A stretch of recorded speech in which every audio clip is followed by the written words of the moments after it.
I had a lot of pressure from Andre Castro, so I'm very happy that I can put the ZOL car in the front position for the main race, and I hope I can also win the main race then. You look at what you need to do. You're lying down 12 points. Sorry, you're lying 25 points adrift of Andre Castro. So there's work to be done in the race, and you maybe need to hope that Andre perhaps has a bit of a problem in the main race. Yeah, I think so. If Andre makes a good job in the race and he has no crash, it will be difficult that I can be first in the championship. So I only have to try to drive a clean race and stay in the front position. But you're only 13 points behind your Hendricks Motorsport teammate, Loris Hazemans, and he's going to line up something like 16th on the grid for the main race because he finished 8th in the heat. So there's a possibility of the championship, certainly a strong possibility of a runner-up spot. Yeah, of course. But we try to reach the best position for our team Hendricks Motorsport. So I hope Loris will also gain a lot of positions in the main race and we both can finish a good result. Well, thanks for chatting to us, Tobias. So all the very best for the main race, and hopefully we'll get a chance to chat to you later on. So there we go, Tobias Dauenhauer, our Heat 1 winner. We see Heat 2 forming up now, same format, 10-minute race, the top 10 of which will go through automatically to the main race. Everybody else will drop into the last chance qualification race. Simon Palat is on pole position. He's got a double EuroNASCAR Pro champion alongside him, the Black Monster Energy Chevy of Alan Day. Row 2 of the grid, it's a former EuroNASCAR 2 champion, Ulysse Delceau, alongside Brian Crowells at the wheel of car number 378, one of the NASCAR team members. And then row 3 of the grid is Davide Dallara and car number 101, which is Vladimiras Djoitzis, who sits there. Gordon Barnes and Stefano Gustavaglie sit there on row number 4. Row number 5 is Nave Talor and Alain Muscaron. Again, in this one, we've got a Longines. Stinus Longines starts down in 11th position. Andre, for real, he claimed his first NASCAR Pro win here at the back end of October. So he's a little bit out of position, I would have thought. Yes, finally he got his EuroNASCAR Pro win. Stinus Longines was the guy in the 2019 season who took second place. He was leading the championship, and finally, at his home track, he was winning the race. win. Yeah. Lights out, here we go. Simon Palat heads up towards turn number 1 and leads the race. Alan Day slotting into second place. Ulysse Delceau and Brian Crowells in third and fourth place, which as per grid order at this stage. Nave Talor is ahead of Vladimiras Djoitzis at the wheel of car number 101, who is coming under pressure here from Chris Ricard, and I think there was a little bit of contact between the pair of them just as we cut away from that shot. Did they both get away with it? We can't quite tell. But it is Simon Palat, and then in the background there's problems. Stefano Gustavaglie gets caught up. Oh, there's several cars. Nave Talor's caught up. Vladimiras Djoitzis is caught up. Chris Ricard's. We've also got Stinus Longines involved. All of them getting the cars now pointing back round in the right direction. Didn't see what caused it, but for Stinus Longines, lots and lots of smoke coming from the back end of his car, which suggests that he'll be heading into retirement. We've not seen a lot of him in the Esports Series.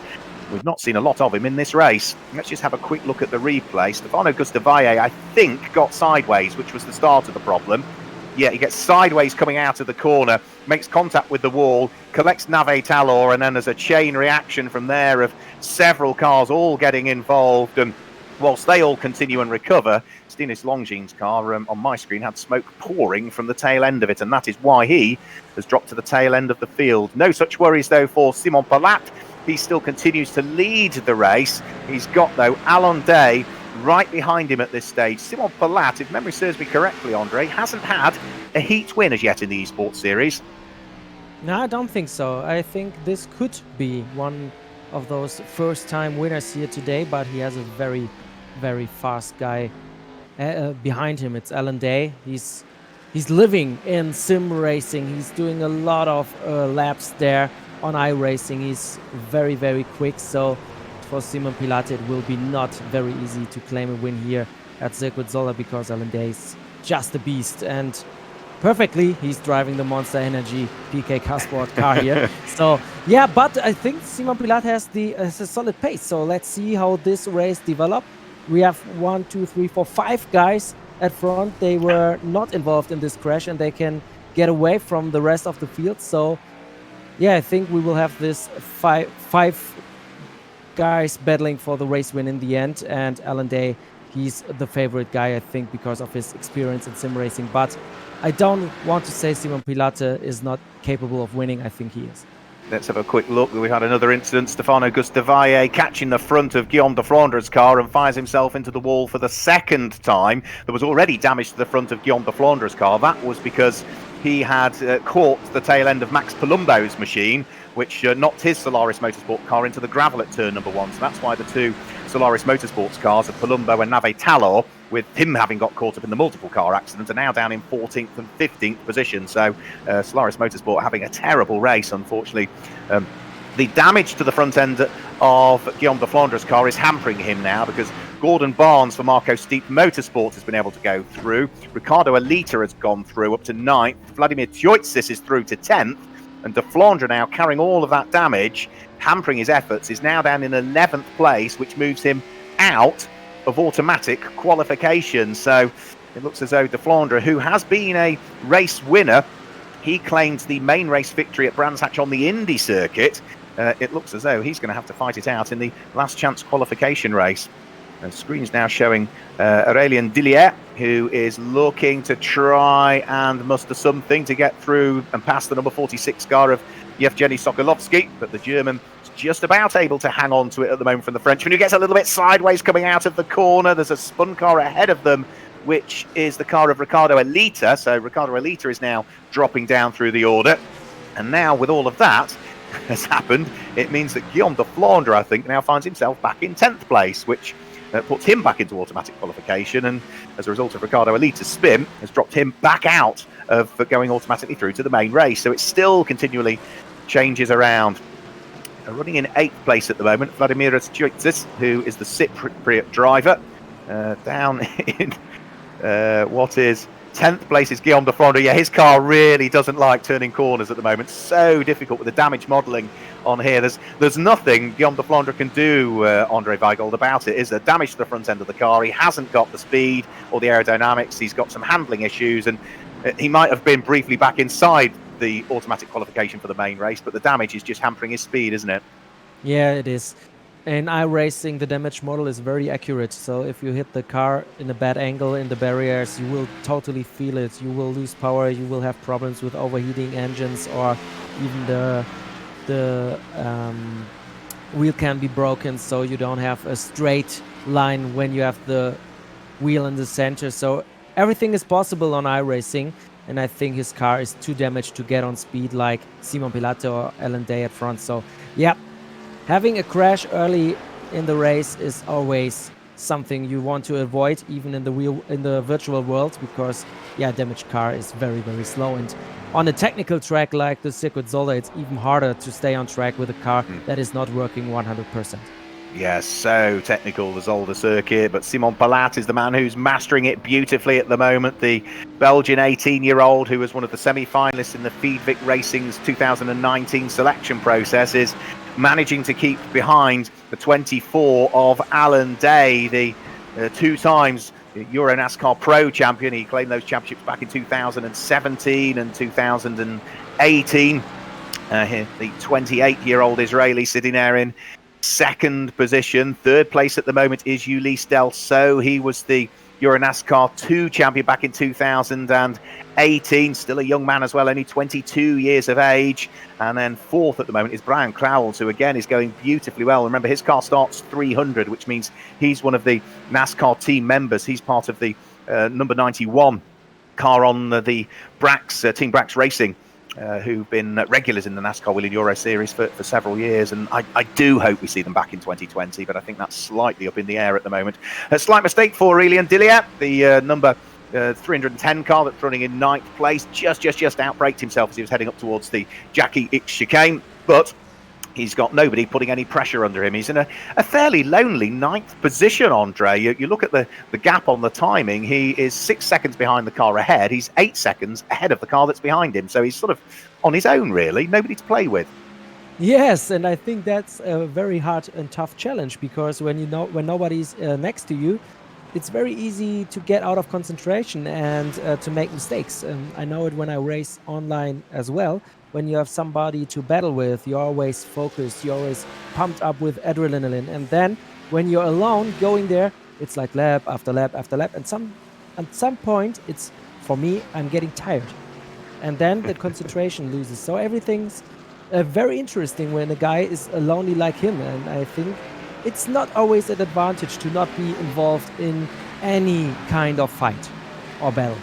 Yeah, we saw a little fight going on there between Guillaume de Flandre and Max Palumbo. Ricardo Alita makes another mistake as well. We just briefly saw him back to Max Palumbo. Yeah, he's certainly applying the pressure to Guillaume de Flandre and is easily going to squeeze his way through. Now, remember, Palumbo was sort of pushed off, I think, into the gravel trap at turn number 1. He's side by side with de Flandre. He's then on the grass on the next little corner. Can he gather up the Solaris Motorsport Chevy? No. Loses the tail end of it over the crest and pops it into the barriers, which has now damaged the front end of his car as well. So it wasn't for a place for automatic qualification because they were fighting for 12th and 13th. Palumbo is in 13th, but after the spin has now fallen away and is on his own. We've got a minute and a half of the race to go. Simon Palat still continues to lead by almost a second now. Let's just have a quick look. Palumbo on the grass, heading up towards the next corner, the little kink. Yeah, just couldn't quite manage to catch it. So they'd come out of Telemann Bocht and we're just coming over the little left-hand kink, the unnamed kink that brings you up towards Boulderberg Bocht. And that was where he lost the tail end of the car. So that was sort of turn number 11 up to turn number 12, I think you would call that. Simon Palat still continuing to lead the race. I think Alan Day has decided that second is as good as it's going to get. It's not worth risking damaging the car to gain one extra place. But then Simon Palat makes a mistake all the way through the gravel trap at the Jackie X chicane and loses momentum. Now, Alan Day had dropped to 1.5 seconds behind, which is sufficient, despite the mistake, for Simon Palat to hang on to the lead of the race. But the gap that was 1.5 seconds is now half. It's down to 0.7 of a second, and they are now on the final lap of the race. In third place, Ulysse Delceau almost ran wide as well at turn number 1. Quick replay, Simon Palat, loses the tail end of the car, locks the brakes, cadence brakes, decides to cut across the gravel as quickly as he dare, rejoins the circuit. But because I'd just said Alan Day looked as though he'd settled for second, all of a sudden the pressure was off Simon Palat, and that was when the mistake came, as Andre Weigold was referring to just moments earlier. The gap is down to 0.5 of a second. Alan Day has claimed plenty of wins here in the NASCAR Whelen Euro Series for real in the past. He was a double race winner back in 2015. He won the first races of the weekend back in 2017. He won both of the races in the EuroNASCAR finals in 2018, which was his second championship year. It looks as though he might just come up short here in heat number 2 of the evening, because Simon Palat is potentially on for his first victory in the NASCAR Whelen Euro Series Esports Series in conjunction with iRacing, with support from i-cin.com and Sim Racing League TV. And we also thank TJ, who are going to produce a fabulous titanium ring for our overall champion as well. We saw their sort of video and advertisement at the beginning of this feed. Simon Palat is just turning his way through the Jackie X chicane for the final time. Nice and neat and tidy that time, but was maybe a little bit too slow coming out of it, and it's given Alan Day half a run on the way to the line, but Simon Palat has got it covered off. He comes over the start-finish line to win by 1/4 of a second from Alan Day in the end, who finished in second place. Ulysse Delceau was in third place. And Brian Crowles is there in fourth position. Remember, Brian Crowles lies 5th in the championship standings. Mathematically, he still could be the champion, Brian Crowles, as could Alan Day, who finished ahead of him in that race in second place. And Ulysse Delceau, of course, was also involved in that heat as well. So mathematically, from this particular heat, Alan Day, Ulysse Delceau and Brian Crowles, 2nd, 3rd and 4th, all within a shout of the championship, subject to what happens in the main race, which carries the championship points. We've already had Davide Delara, Alan Muscaron and Vladimir Tiotzis come through. Gordon Barnes comes over the start-finish line at the wheel of his Marco Steep Motorsport car. He will finish in 8th place, and I think Scott Jeffs will complete the 9th with 10th place. Should be over the line, provided he makes it Yevgeny Sokolovsky. But for Simon Palat, that is his first win in the EuroNASCAR Esports Series. He will be very, very pleased indeed with that. He's had one top 10 in a main race where he finished 7th overall at Indianapolis, but having claimed a heat win, that will see him off the front row of the grid for the main race. So he will certainly be hoping to